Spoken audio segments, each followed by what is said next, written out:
Монгол шуудан төрийн өмчт компани 34% хувьчлахаар шийдсэн. За ингэхдээ хөрөнгийн биржээр дамжуулан нээлттэй худалдаа явуулахаар төлөвлөж байгаа юм а. За 100 гаруй жилийн түүхтэй компанид хөрөнгө оруулалт хийх нь ашигтай юу? Компани санхүү сүүлийн 5 жилд 20%-аар өссөн гэд эерэг мэдээллүүд олон бий. За гэхдээ яг өнөөдөр санхүүгийн байдал нь ямар үзүүлэлттэй байгааг тоон томоор хүргэе. Өнгөрсөн 5 жилийн хугацаанд Монгол шуудан төрийн өмчит хувьцаат компани хөрөнгийн хэмжээ жилд дунджаар 15.5%-аар өсч 16 тэрбум 150 сая төгрөг төрчээ. Өөрөөр хэлбэл 2010 онд 9.9 тэрбум байсан Монгол шуудан төрийн өмчит хувьцаат компанийн санхүүгийн чадвар 4 жилийн дотор 2 дахин нэмэгдэж 16 тэрбум орчим болсон байна. Түүнчлэн эцдийн өмчийн хэмжээ 2010 онд 7 тэрбум байсан бол 2014 онд 14 тэрбум төрч жилд дунджаар 20.5%-аар өсчээ. Үүний зэрэгцээ банкны зээлгүй учраас санхүүгийн эрсдэл маш бага байдаг байна. Борлуулалтын хэмжээ өнгөрсөн 5 жилийн хугацаанд цэвэр борлуулалтаараа жилд дунджаар 19%-аар өсч 11 тэрбум төгрөг төрчээ. Тухайлбал 2010 онд борлуулалтаараа 6 тэрбумыг олж цэвэр ашиг нь 700 сая орчим байсан байна. Өнгөрсөн онд борлуулалт мөн л өссөн үзүүлэлттэй гарч 11 тэрбум төгрөгөд цэвэр ашигын хэмжээж нэмэгджээ.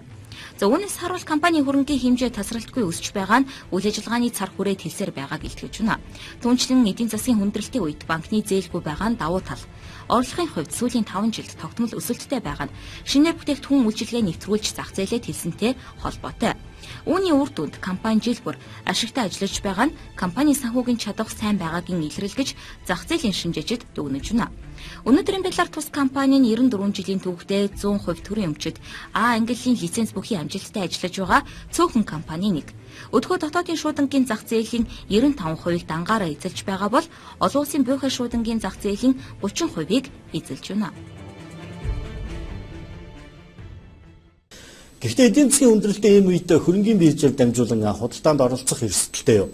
Эдийн засгийн шинжээчдийн тайлбараар хөрөнгийн бирж олон нийтэд нээлттэй ажиллаж эхлэх нь эерэг хандлага авчирдгийг хэлж байна. Компаниуд хувьцаат компани шилжиж энэ зах зээлд итгэх иргэдийн итгэл нэмэгддэг гэдгийг онцоллоо. Мөн төрийн өмчийн хувьчлал ил тод байхаас гадна компанийн үн цэнийг өсгөх чухал хөшүүрэг болдог байна. Эдийн засаг хүндрэлтэй хямралтай үед хөрөнгө оруулах нь хамгийн ашигтай байдгаа гэж шинжээчид хэлж байна.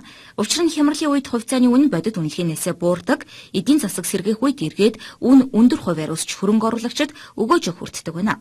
Харамсалтай нь хүн бүрт хангалттай хэмжээний хөрөнгө оруулалт хийх боломж хямралын үед байдаггүй нь ашигтай хувьцаа худалдан авах боломжоо алдахад хүргэдэг. За жишээ нь Монголын хөрөнгийн биржийн топ 20 компани хувьцааны хэмжүүр топ 20 индекс 2009 онд 4701-д хүрч байсан бол 2011 онд 23 мянгад хүрч 5 дахин өсч байжээ. Харин топ 20-д багтдаг компаниудаас сайн хувьцааг сонгож худалдан авч чадсан бол мөнгө 10-аас 15 дахин өсгөх боломж байсан байна.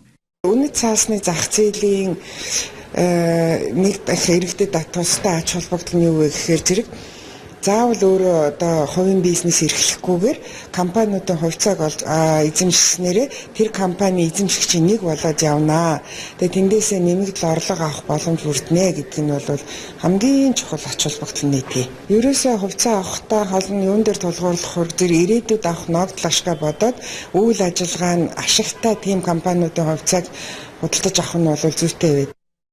Өнөөдөр ихтэй айдал эдийн засгийн нөхцөл байдал 2008-аас 2010 оны дэлхийн эдийн засгийн хямралын үеэр бусад улс орнуудад ч үүсч байсан түүхтэй. За гагцхүү хямралын үед дампуur харгүй санхүүгийн чадвар сайтай харин сэргийлтийн үед зах зээлээ хурдан тэлж чадах тийм л компанийг сонгох хэрэгтэй. Үүний тулд компанийн санхүүгийн өнөөгийн байдлыг сайтар судлах, цаашид ашигтай төсөл хэрэгжүүлэх, бүтээгдэхүүн үйлчилгээг нэвтрүүлэх санхүү хийгээд хүний нөөцийн боломжтой эсхийг харах чухал юм а.